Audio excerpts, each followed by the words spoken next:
Amidst the supposed love triangle situation involving Catherine Bernardo, Andrea Brillantes, and Daniel Padilla, veteran columnist Christy Fermin couldn't stop comparing the three. On Showbiz Now Na, Christy and her co-hosts Wendell Alvarez and Rommel Chica talked about the problem, which led to a comparison of Catherine and Andrea's looks.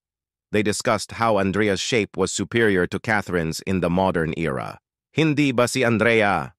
Nakaganon, siyempre mayroon siyang may dibdib siya, tapos si Catherine naman flat, nakalagay dun flat.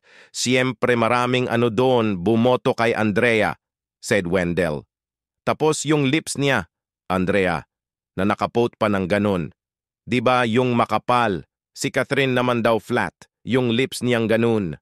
Lalo na yung sa skin, pinag-anuhan nila sa skin na dry daw si Catherine, he added.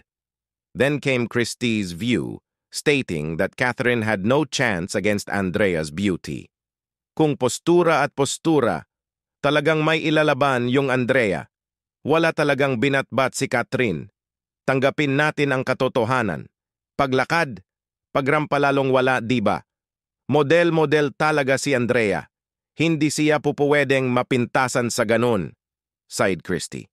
So tayo'y nagkakaisa sa pagsasabing malakas ang appeal ni Andrea, she added. Fans of Catherine offered yet another critique of Christy's statement.